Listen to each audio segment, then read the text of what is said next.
ओम श्री परमात्मने नमः। ओम श्री सतगुरु देवाय नमः। देखिए बता रहे भगवान, ये है 11वें अध्याय का 37वां श्लोक। हे महात्मन, ब्रह्मा के भी आदि करता और सबसे बड़े आपके लिए वे कैसे नमस्कार नहीं करें, क्योंकि अनंत हे देवेश, हे जगन निवास, जो सत असत और उनसे परे अक्षर अर्थात सच्चिदानंद घन ब्रह्म वो आप ही हैं। अब देखो कैसे बता रहे, आगे बता चुके ना अर्जुन कि देखो सब लोग तुमको नमस्कार कर रहे हैं, जो तुमको जान गए, तुम्हारे प्रभुत्व को, तुम्हारी महिमा को जो जान गए हैं ना, वो सब क्या कर रहे हैं, नमस्कार। और कह रहे क्यों ना करें, करना ही चाहिए। कैसे? क्योंकि भगवान ही ब्रह्मा है, ब्रह्म है, ब्रह्मा है, ब्रह्म है, वही आदि करता है। जब से ये संसार जो कारण से बना हुआ है, तो वो शुरुआत किसने की? स्वयं भगवान ने। और कहते हैं और सबसे बड़े भी कौन है? क्यों सबसे पहले भगवान ने तो सृष्टि रचना की है, तो भगवान ही सबसे बड़े हुए कि नहीं हुए? ब्रह्मा विष्णु महेश जितने भी कार्य करता है, तो सबसे बड़े कौन नियुक्त करने वाला है? स्वयं भगवान ही। तो कहते वो क्यों न नमस्कार करें? क्योंकि आप अनंत हो, माने आपकी कोई अंत नहीं है, कोई जानते नहीं आपका अंत है, कब से शुरू हुए और कब तक चलोगे कोई नहीं जानता। इसलिए भगवान को अनंत भी कह रहे हैं। देवेश, सूर्य जैसे प्रकाशित होता ना, ऐसे ही भगवान का एक देव होते हुए एक देवेश, सब में देवों के उन्हीं से ही, उनके सबके ऊपर संरक्षण करने वाले, सब पर उनका आदेश लगा हुआ है सब, इसलिए भगवान का नाम देवेश। और सूर्य में भी भगवान एक उनका जो है पर्यायवाची शब्द में आता है। और जगन निवास, जग में जो निवास हो रहा है किसका हो रहा है? सब परमात्मा में। ईश्वर अंश जीव अविनाशी, अंश तो परमात्मा है। सिया राम में सब जग माही, करऊं प्रणाम जोर जुग पाई। सब में भगवान ही भगवान रम रहा, राम सभी में रम रहा, सुनी सेज न कोई। परमात्मा ही परमात्मा सभी में रम रहा है, कोई खाली नहीं है भगवान से। सब में एक परमात्मा के अलावा और कुछ नहीं है। हम नहीं देख पाते, ये हमारी निजी कमी है। ये कमी को गुरु हमारा दूर करना चाहता है, लेकिन कोई दूर कराना चाहे तब तो। द्वैत का जो हमने भरम पाल रखा, ये है वो है, ऐसा है वैसा है, कोई कैसा भी हो, गुरु कहते कितना भी अहंकारी हो तो क्या भगवान उसमें नहीं है? कितना ही कोई द्वैत करने वाले हो तो क्या उसमें भगवान नहीं है? सभी में भगवान विद्यमान है।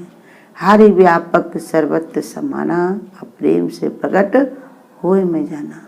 परमात्मा सब जगह विद्यमान है, हम नहीं देखते, तो ये हमारी निजी कमी है, यही हमारी गलती है। तो इसलिए समझा रहे भगवान का ही सब जगह निवास, सारे जग में भगवान का ही निवास है। और सत असत सब कुछ वही है। सत्य में तो है भगवान, लेकिन जो असत है उसको भी किसने बनाया? संसार को ही असत कहा जाता है ना, उसी में भगवान भगवान है, तो कैसे असत कहा जा सकता? इसलिए बताया सत्य में भी है, असत भी। तुम जिसको झूठ मानते हो, वो भी झूठ बोलने की शक्ति किसने दी? तुम्हारे कर्म काटने के लिए। अगर ये झूठ ना हो तो फिर कैसे चलेगा काम? संसार के करतार का आकार न होता, तो उसका ये संसार भी साकार न होता। माना है कि वो दूर है दृष्टि से, अब फिर भी अगर देखकर उसका जो है दीदार ना होता। माना कि ये संसार में भगवान संसार है, लेकिन अगर भगवान नहीं होता तो क्या संसार होता? तो क्या संसार में कुछ बना होता? सब कुछ वही है। तो इसलिए समझा रहे कि सत में और असत में वही है, और उनसे भी परे अक्षर, जिसका कोई क्षर नहीं कर सकता। अक्षर माने क्षर, क्षर माने विनाश। भगवान का कोई विनाश नहीं कर सकता, अर्थात सच्चिदानंद घन सत्य स्वरूप परमात्मा आनंद बहुत घना है। कोई इससे घुस जाए अगर इसमें से, निकल नहीं पाता, निकलना ही नहीं चाहता। भाई क्यों निकले?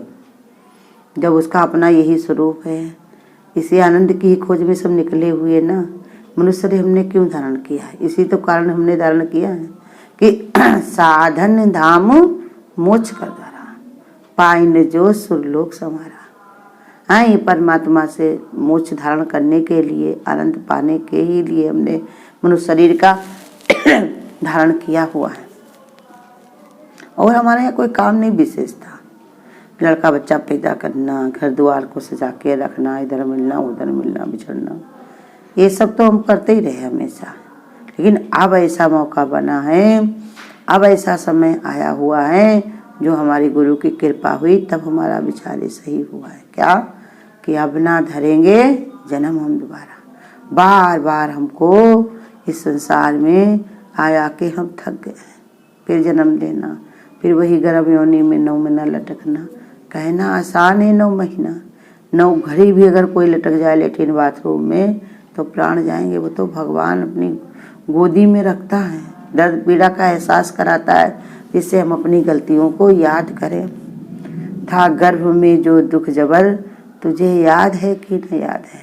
तुम भूल गए हो, लेकिन भगवान हमको महसूस कराता है स्त्री के चोले में, तो और उसको याद रखना चाहिए हमेशा कि जब अपना जन्म तो भूल गए हो, लेकिन अब संतानों को जो जन्म दिया वो तो याद है। ये तो तुम्हें पता ही है कैसे पीड़ा होती, कैसे दर्द होते है और कितनी परेशानी होती है, लेकिन भूल के बैठ जाता है इंसान। इसी में दुनिया के भोग विलासों में, इच्छाओं कामनाओं में इतना व्यस्त है कि उसे याद तक नहीं है कि हमको लौट के अपने घर जाना है, स्वदेश अपने देश को जाना है। जहाँ से हम आए हैं वहीं हमको जाना है। यहाँ भटक के 84 लाख योनियों से हम भटके भटके चल रहे हैं। अब हमको ऐसी कृपा हुई है, थोड़ी बुद्धि बनी है। ये बुद्धि हमारी बनी रहे, ये हमको मजबूती से संकल्प लेना है। ये हिलने ना पाए, टूटने ना पाए। बड़ी मुश्किल से ऐसा विचार बनता है। गुरु कहते हैं ये बना है तो बना रहे। तो वही समझा रहे कि आप सत्य में सत्यदा स्वरूप आनंद से घने हैं परमात्मा। तो जो उनमें जुड़ जाता है उसको भी आनंद ही आनंद है। प्रभु की शरण में जो आ गया, आनंद ही आनंद में खो गया। परमात्मा से जिसका संबंध है उसे हरदम आनंद ही आनंद है। तो वही आप पिए, ऐसे अर्जुन कहने लगे। क्यों? क्योंकि इतना सब भगवान की महिमा को जान लिया ना। हमारे गुरु भी यही कहते हैं, तुम भी महिमा को जान लो, आनंदित हो जाओ, फिर तुम एक घड़ी को भी भगवान से दूर नहीं रहना चाहोगे। इतने करुणा में है भगवान, इतनी ममता उनके अंदर भरी है। हृदय में प्रेम, आंखों में प्रेम, ऐसे भगवान के रोम रोम में प्रेम ही प्रेम भरा है। अपने भक्त को भी प्रेममय बना देते हैं। उसके अंदर भी प्रेम, बाहर भी प्रेम। जो उसके पास बैठे वो सुख पाए, जो उसके संपर्क में आए तो सुख पाए, जो उसके वचन पाए सो प्रेम से भरपूर कर देते। ऐसी महिमा है भगवान की कि कोई गा नहीं सकता। मेरी जिह्वा एक तेरे गुण हैं बेशुमार। कैसे करूं तुम्हारा गुणगान भगवान, तो कितना महान है। कैसी तेरी करुणा है, कैसे तुम्हारा गुणगान करूं भगवान। कौन तुम्हारी महिमा को गा सकता है। तो इसलिए बता रहे अर्जुन कि जिसके अंदर काम क्रोध योधि है, राक्षसों का लुप्त हो जाना, सिद्धों द्वारा नमस्कार करना, ये स्वाभाविक है। क्योंकि भगवान ही ब्रह्मा के आदि करता है। जैसे पहले कहा जा चुका है कि ब्रह्म भगवान का ही स्वरूप है, जिसका आरबी विर्भाव भगवान द्वारा रजोगुण को स्वीकार करके होता है। कहते जो भाव है भगवान से अलग करके, जो ब्रह्मा विष्णु ये सब बनाए गए भगवान के स्वरूप से अलग करके जो बनाए गए हैं, तो ये सब रजोगुण के कारण भगवान को खेल सूझा। सब लोग बैठे बैठे तुम लोग भी सोचोगे लाओ आज कचौड़ी बनाए, पकौड़ी बनाए, आज हिस्सा बनाए, तो उसमें लगते हो। तो उसका लगता कौन है? तुम्हें लगना पड़ता ना। बना बना के रखते हो, खाते पीते हो, या कभी मन हुआ चलो आज घूम टहल के आए, कहीं से भी कहीं किसी से मिल आए, तो ये भाव तुम्हारे अंदर आया। ऐसे भगवान के अंदर ये रजोगुण को भगवान ने स्वीकार करके ही सारी सृष्टि को बनाया हुआ है। उसका वही मूल कारण है। भगवान में क्षय अर्थात व्यय का भाव ही नहीं। व्यय माने खर्चा, कम होते ही नहीं है भगवान। भगवान ने कहा उनके अंदर, भगवान के अंदर अब भगवान ने कहा अव्यय है स्वरूप, परमात्मा अव्यय स्वरूप, उसका कोई वे नहीं माने कम होना ही नहीं है, क्षय माने इसलिए वे अक्षर है। जो कुछ जानने में विद्यमान है वो सत्य है और जो अविद्यमान है वो असत है। कि जितना तुम जान गए हो भगवान को वो सत्य स्वरूप ही है, जितना तुम नहीं जान पाए हो वो विद्यमान नहीं है। जो चीज़ भगवान की नहीं तुम देख पाते हो तो वही असत है। और क्या है, संसार में भगवान देखने लगो तो यही सत्य है। संसार में भगवान तुमको नहीं दिखाई पड़ता है तो असत्य मानते हो, कुछ भी नहीं है। यही गुरु बता रहे रोज ना हमको कि सत्य क्या है, जहाँ भगवान को देख लिया, और सत्य क्या है, जहाँ भगवान को नहीं देखते हो। तुम्हारी नजर में है ना, भगवान तो वहाँ भी है, सत्य में भी और असत्य में भी, तुम नहीं देखते हो, ये तुम्हारी अपनी कमी है। तो इसलिए बता रहे परंतु उन सब का आधार उनसे भी परे भगवान के परम पद में है। बता रहे कि लेकिन चाहे सत हो चाहे असत हो, सबका आधार तो भगवान में ही है। भगवान के अलावा और कौन आधार दे सकता है, भगवान के अलावा से कौन जुड़ेगा। चाहे सत हो चाहे असत हो, संसार बना है, भगवान का आधार छूट जाए संसार रह जाएगा। दीवार का आधार छूट जाए तो छत क्या रह जाएगी, दीवार पर तो टिकी है। ऐसे ही बता रहे कि दीवार है, खंबा कौन है, भगवान।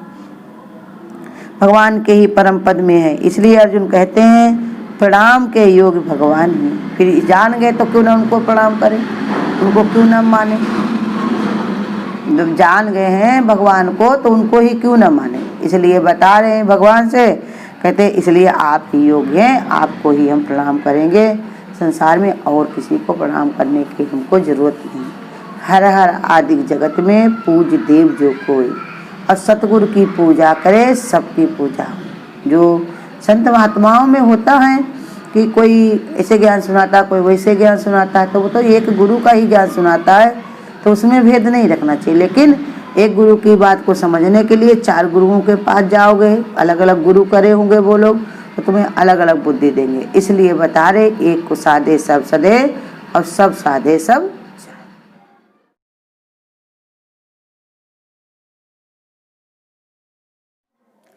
गुरु बिना बिगड़ी बनाने वाला कोई ना, गुरु बिना बिगड़ी बनाने वाला कोई ना।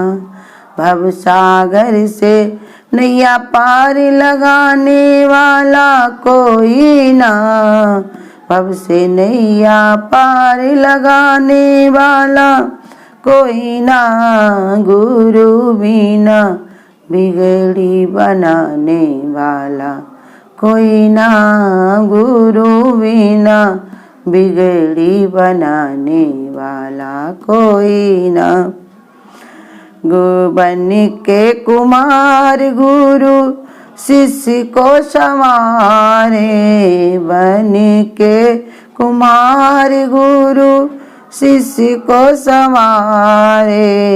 दया हाथ अंदर देता ऊपर ठोकर मारे, दया हाथ अंदर देता ऊपर चोट मारे।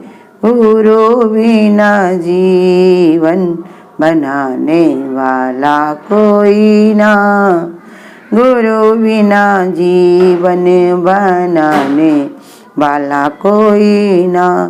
भव से नैया पार लगाने वाला कोई ना, गुरु बिना बिगड़ी बनाने वाला कोई ना, गुरु बिना बिगड़ी।